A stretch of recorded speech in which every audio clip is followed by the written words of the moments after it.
Всем привет! Сегодня я дома, я устал, я злой, я не хочу никуда идти, и вот снимаю для вас видео. Хорошо, что есть YouTube и есть чем заняться для души. То есть в конце видео я вам расскажу, почему я злой, и даже с женой сегодня поругался. В общем, деньги, деньги, деньги. Так что смотрите до конца и встретимся через 15 минут. Расскажу, что к чему. Кто-то куда-то летит, куда-то кому-то надо. Кто-то куда-то едет. Кстати, это поезд, который я вам говорил, едет без машиниста. Так что здесь можно почувствовать себя реальным машинистом. Как вам? Но сегодня у меня другой маршрут, и он более напряженный. Поэтому я поезда люблю, но сегодня немного и поезда, и машина. Пока едем в трафик. Ну вот так придется ехать, если выехал чуть позже. Медленно, я бы сказал, не совсем уверенно.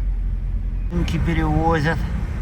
Что интересно, должны же мы первые ехать. Те, кто слева, не, выезжать. Не, быстрее едут те, кто справа. Мне всего километр надо проехать и съехать отсюда. И пока доеду до этого съезда, пойдет 10-15 минут. Ну, то, что я вам говорил, чтобы выехать быстро, надо всегда ехать с правой стороны. А те еще все сзади. А тут так получается, что так вот выезжаешь. Надо без 28. Почему говорю, что надо раньше выезжать, тогда все нормально. А на Нине есть парковка. Видите эти все синие линии? Тут ходят, собирают евро 50, 2,50, смотря, есть абонемент или нету. И там есть другая парковка. Я еду туда, там евро 50 стоит. Но последнее время почему-то там вообще шлагбаум открытый. Не знаю, что так. То есть много хитростей. Вот я заехал сюда. Странно, на одном есть шлагбаум, на другом открыли. Какой-то бардак иногда творится такой. И отсюда можно выезжать бесплатно. Я не знаю почему. То ли шлагбаум не работает, то ли скидка у них. Ну вот, видите. Шлагбаум открытый.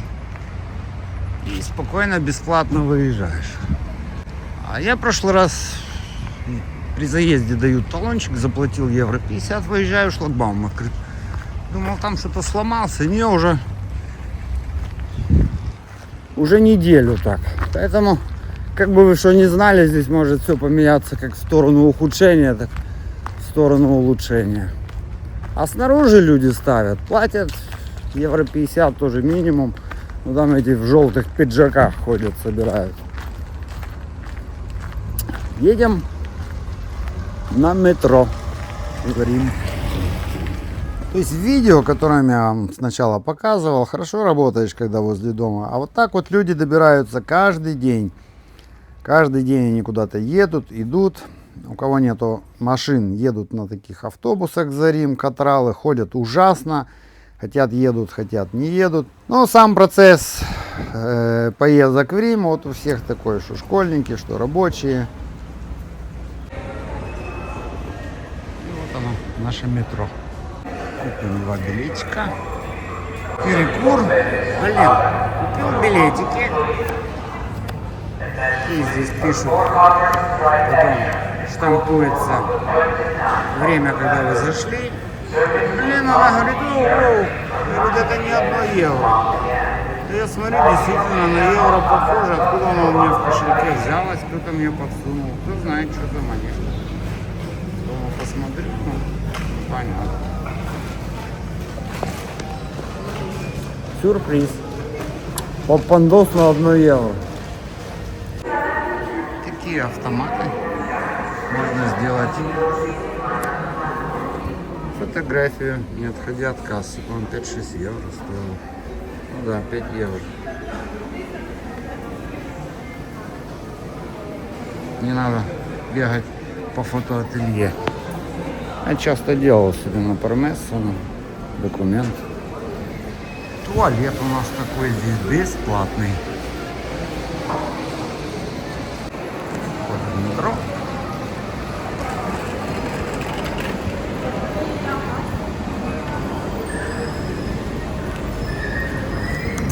эти высовывались стрелочкой вверх.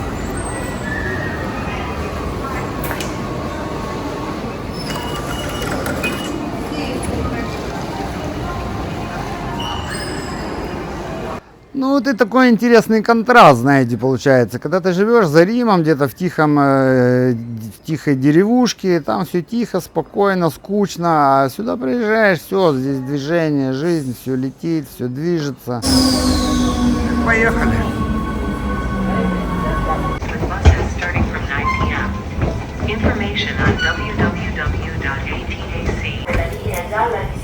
Еще 20 минут, я в Риме. Ну, напомню, чтобы мне, допустим, добраться до Рима, да и многим, скажем, до центра, минимум всегда уходит 1,5 часа. Люди заходят, люди выходят. Жизнь движется. Кстати, через это лучше быстро не пробегать, она заклинивается.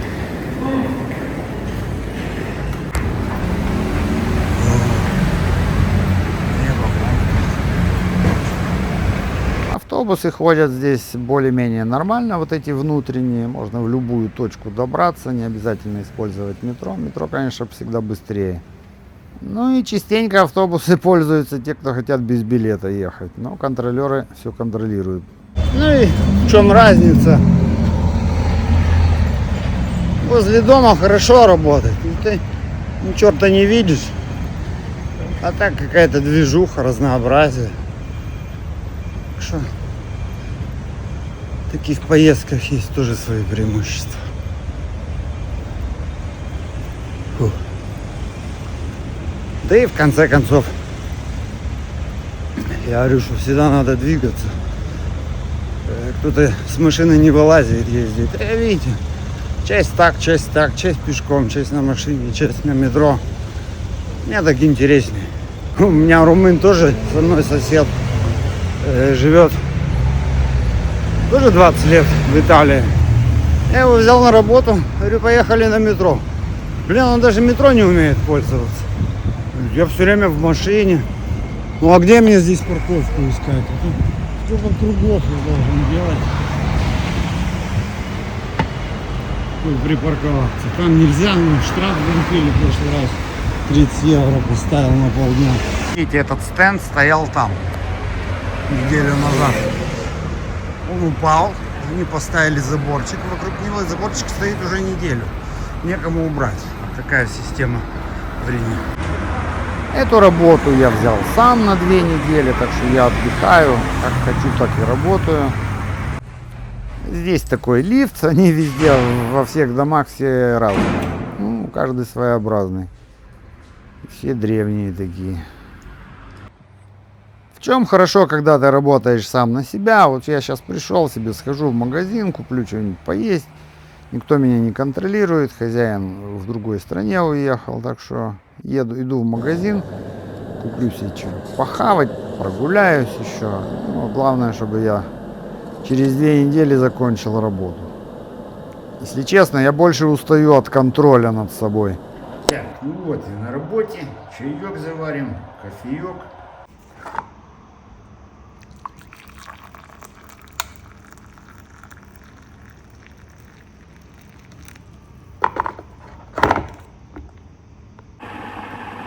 Ну, в общем, как-то надо позавтракать. Можно было пойти купить, как обычно в Италии делают, капучино корнетто, но я пошел в Винкс.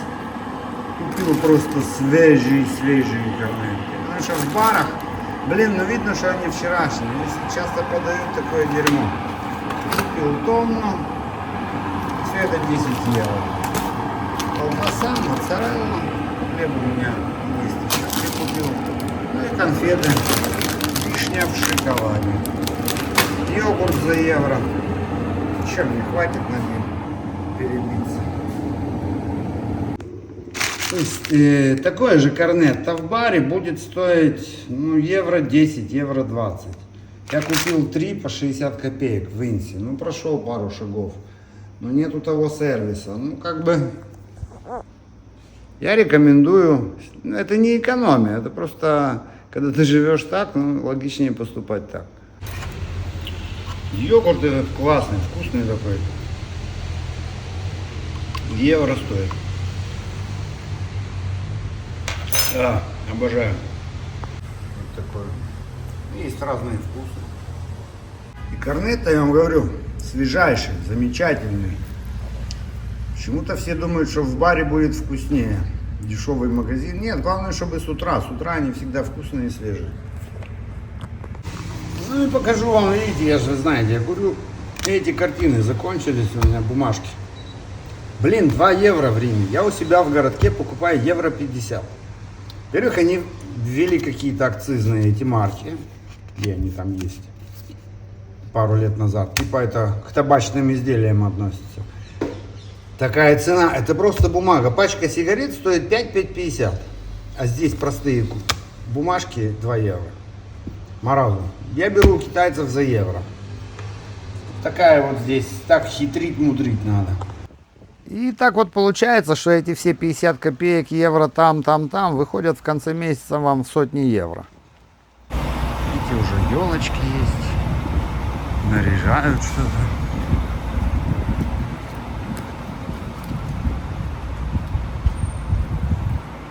Погода такая. И елочки.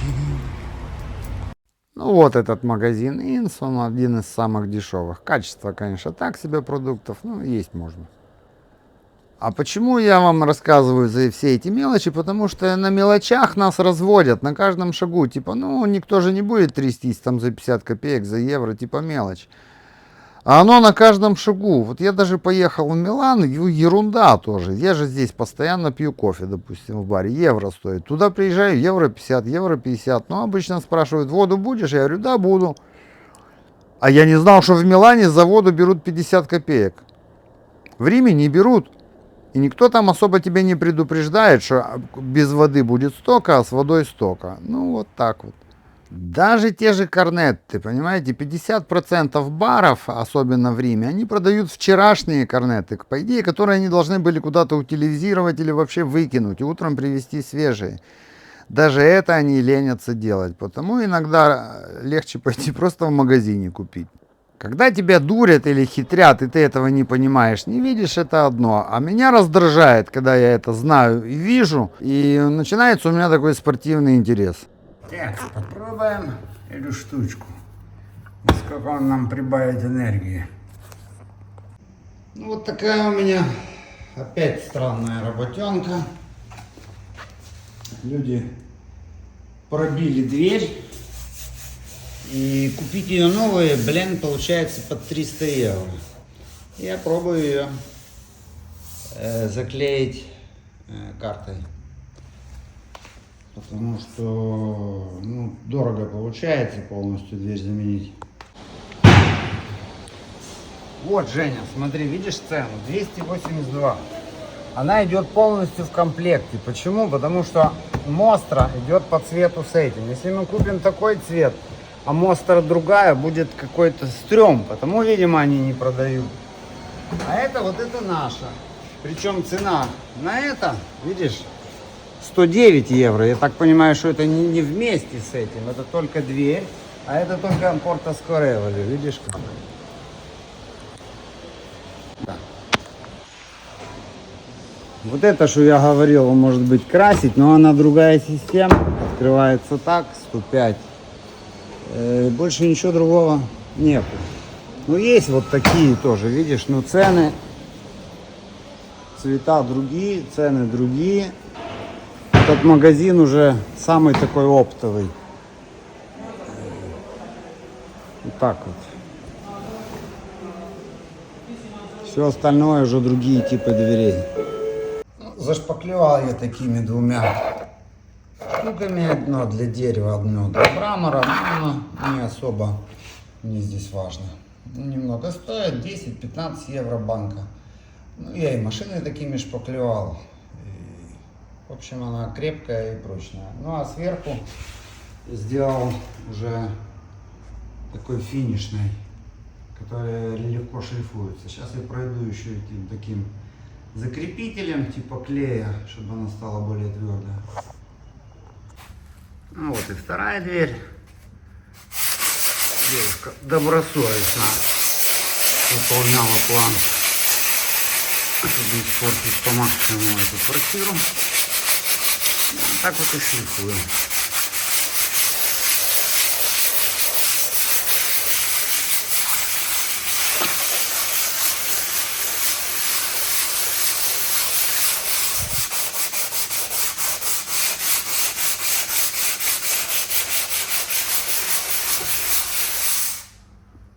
Вот, мне надо было запшикать это все краской, потом еще раз шлифануть. Купил краску, смотрим прикол. Открываю, нету этой головки. Понимаете, как делать работы, блин. Рано или поздно ты попадешь в какой-то попандос. Я говорю, что то ли штраф, то ли вот такая вот хрень. И без этого просто никак. Короче, заделал я это. Дырки. Были 3-5 сантиметров. Ну, можно клеить, наверное. Тут было вмятина. Это фанера. И держится. Ну и тут чуть-чуть шлифануть надо. Может быть. Я считаю, что довольно такой интересный эконом-вариант. Довольно прочная эта пленка. Стоит недорого, ну вот такая цена. Короче, вышел прогуляться, купил куртку. 85 евро.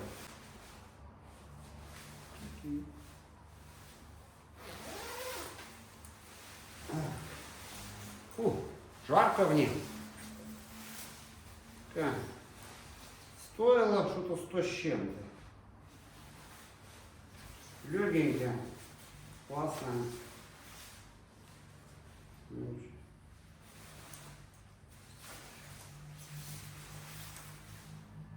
Нормально.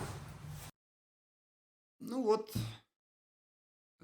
такой процесс добирания. Я почему мелочусь по этим евро 50, потому что я объясняю, что на каждом шагу это происходит.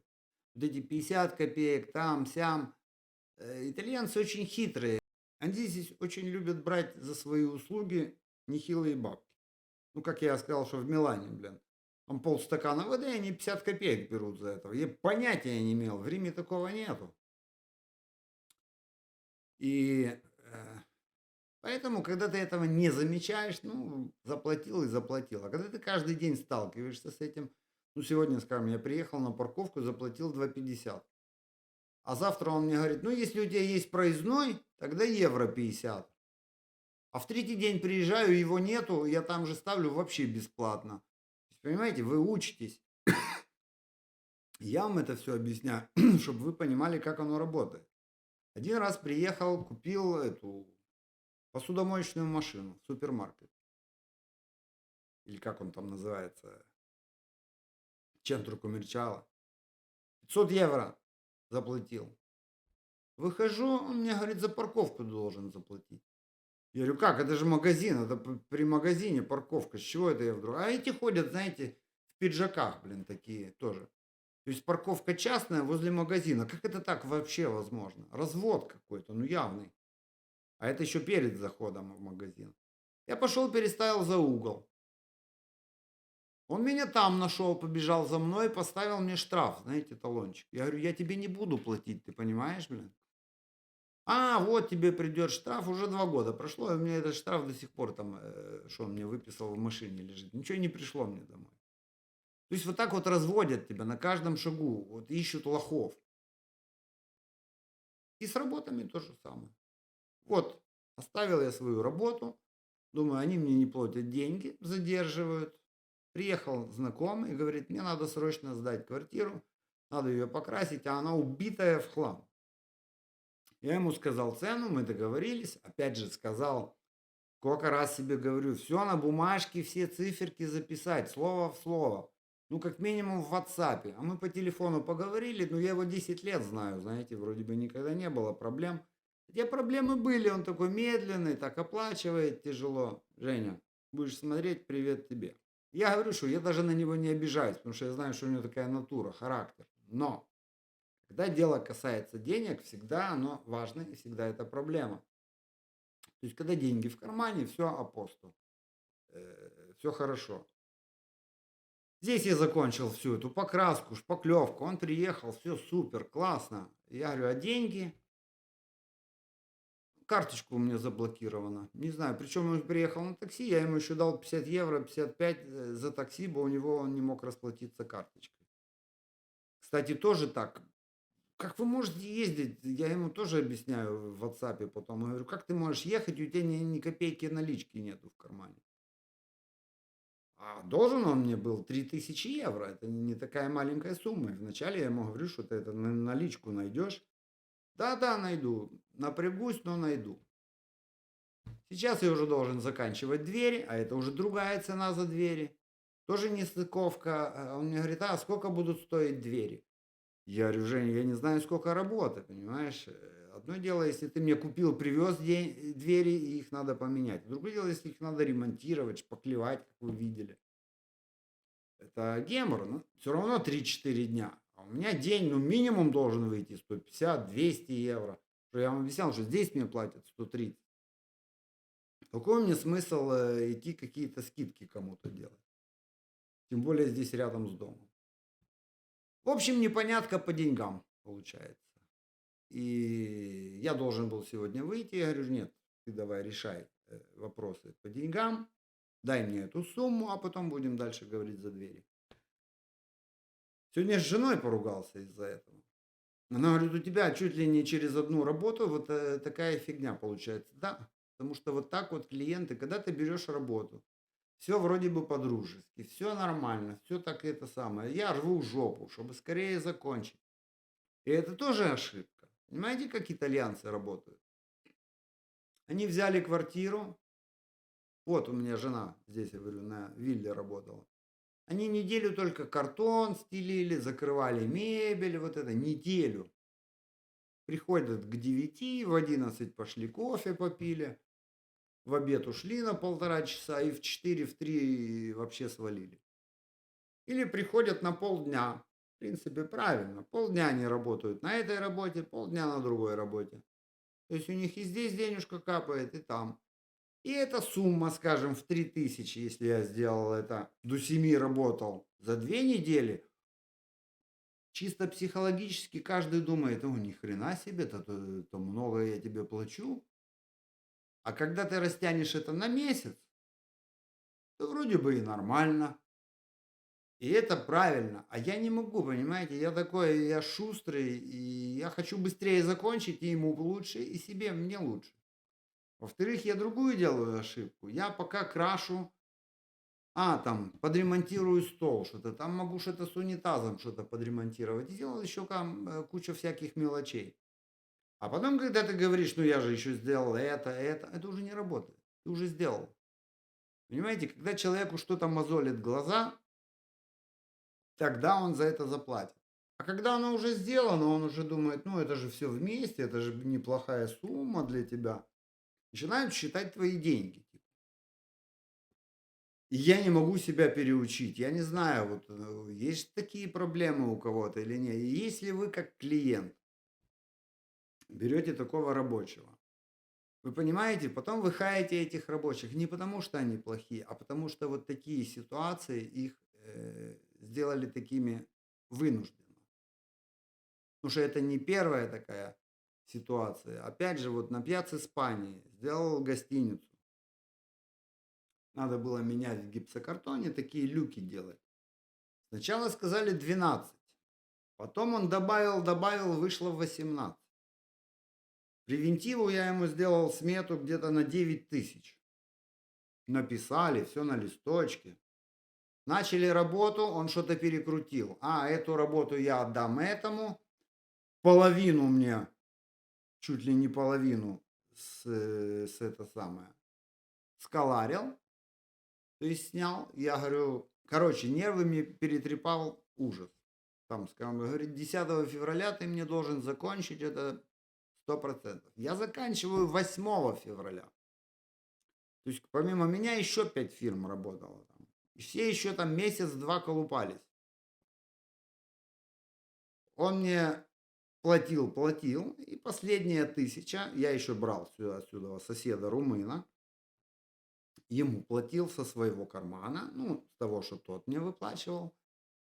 И если бы я знал, допустим, почему я говорю, что я не люблю брать рабочих, потому что я не могу сказать, что, слушай, когда мне заплатят, тогда я тебе заплачу. Я плачу свои деньги. И когда человек мне не доплачивает или вообще не платит, получается, я не только не получил зарплату, я еще и свои отдал. Понимаете, какой гемор? И в конце он мне говорит, что, ты знаешь, все так мне засрали отель, что я потратил 6000 евро на ремонт отеля. То есть на уборку отеля. А я какого? Ты в любом случае должен был взять кого-то на уборку. Это отдельная цена, это отдельная работа. Причем здесь фирмы, которые работали. В общем, или надо было брать адвоката, у меня нервы, понимаете, я не хочу нервы на это все тратить. Так это ж 1000 и ушла, не заплатил он мне. Потому что, видите ли, со всех снял. Инженер, то же самое. Работаешь, 3 месяца я отработал так бесплатно. По этому бонусу 110, фасад тоже делал. В общем, принцип один, я его не могу изменить, я слишком верю людям. Я почему-то считаю, что если я такой честный, что то и должны ко мне такие быть все честные. Нет, так не работает. Каждые 2 недели, ну максимум месяц, если это какая-то фирма серьезная, там через бухгалтерию все идет, должна быть оплата. Если ее нету, должно все останавливаться. Вообще, еще раз повторюсь, что по контракту делается 30% перед началом работы, 30% в середине работы, то есть 60%, и там уже либо 30, либо 40% в конце. Здесь я сделал всю работу человеку, он мне должен был в середине дать какие-то деньги, он мне дал залог 500 евро, у меня это ушло на рабочего, на материал, и сейчас он приезжает, он говорит, у меня карточка заблокирована, и так, ну а что же оно ж так вот получилось? Ладно бы ты один, а у меня вот через одного такое получается. И вы видите, как я тяжело работаю, какая такая напряженная жизнь. И все вот так вот заканчивается. Мы-то работаем, зачем вот эти вот все люди, то, что вы видели с утра, едут, бегут куда-то. Они бегут заработать денег, в поисках этих денег, а не потому, что кому-то что-то надо сделать. Без денег. До свидания. А как у вас с этими оплатами, обманами? У меня вот так вот. И не знаю, надо как-то менять эту всю систему более жестко. Но не хочется. Если я говорю, что человека знаю 10 лет, нормально общаемся и в обычной жизни. Ну, как-то вот эту жесткость включать? Нет, получается, там, где есть деньги, все должно быть четко, строго, и друзей никаких быть не может. Ничего с этим не поделаешь. Это правило и закон жизни. Пишите в комментариях, что вы думаете, какие у вас ситуации. Всем удачи, до новых встреч. Пока.